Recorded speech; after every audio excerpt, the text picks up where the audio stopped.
Welcome to this week's episode of Luther's Large Catechism. We're on Lesson 21. Go to the source. It's for the third and final week in March. The fourth week in March we will not have class. We'll resume the class again the first week in April. Go to the source. We have been talking about the eighth commandment. You shall not bear false witness against your neighbor. And it is absolutely forbidden, Luther starts out, that we speak evil of our neighbor. The government, the church, the preachers, and parents, they are accepted, that they are to judge the actions of others. So it isn't that this evil goes unpunished. That's handled by the fifth commandment. God's appointed authorities in this world, and if they don't carry out their office, if they don't punish, well then that's on them, but that's not on the individual.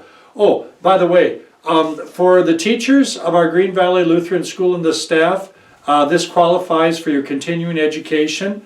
After you watch this video, go to the manual and react to the questions that are there. Post a response on the GroupMe staff meeting message thread. For the members of the church who are taking the class as the Sunday Adult Bible class, go to the Facebook page. There's a subgroup, Luther's Large Catechism. You can post questions, answers, thoughts, requests for clarification, and watch for my posts there too on this. But the big idea here is show him his fault privately. What if you do know about something that your neighbor is doing? It's a private matter, largely because he's doing it to you. All right? What do? You take it to him privately, he says, Luther says. And he goes to Matthew chapter 18. If your brother sins against you, Jesus says, go and show him his fault just between the two of you. That's how it is to be handled. Luther says here you have a precious and excellent teaching for governing the tongue as well. Don't let the devil run riot in your life as your tongue spreads about how terrible this person was to you. But you go to that person, you speak to them, to their face. Hey, you hurt me when you did this or when you said this. Take your complaint to them privately so that they may amend their life. That's the point of all this. So a person does not continue in their sin, that they do not continue in their crime or their wicked deeds, that they amend. Now, how in the world are people going to amend their lives when they hear gossip being spread about them? That's just going to cause them to get angry. They're not going to change what they're doing, but you take it to them personally. If you've seen it for yourself, you take it to them personally. Well, what if you hear somebody else has been wronged by that person and they're telling you? You tell that person who is spreading that slander, hey, go and talk to them yourself. You take it to them personally, privately. You know that this happened personally because it happened to you. It's your duty to go and talk to them. And then he gives a wonderful example, okay? A guy owns a house, let's say a mansion, and he's got a servant that is just goofing up by the numbers, all right? And so he goes out into the street, and the first passerby that comes along, he bends his ear on what a terrible servant he's got.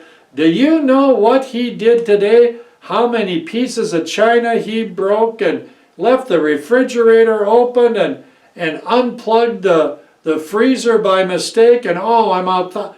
The man will look at him dumbfounded. Why, you fool! What are you doing talking to me about this? Talk to your servant. Talk to your hired help.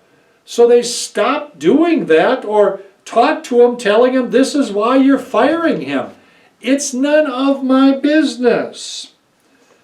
But you go privately to your brother so that you may win your brother over.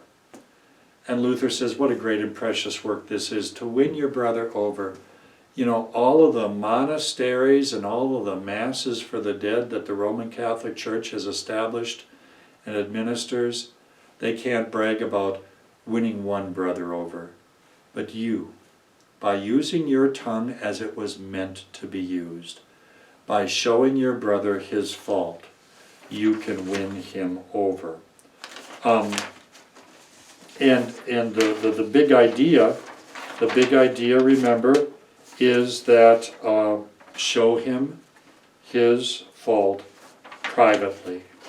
That is it for our material today. But please go to the lesson questions that they'll have here, and I hope you enjoy it. We have a situation actually kind of similar to one I heard earlier in my ministry. There was this one pastor who loved Reformation rallies, the joint Reformation services. He would go because he would talk to the parishioners of that church to find out what really was happening. And we've got that hypothetical situation in one of our questions for today. So, thank you for watching. We'll see you in April.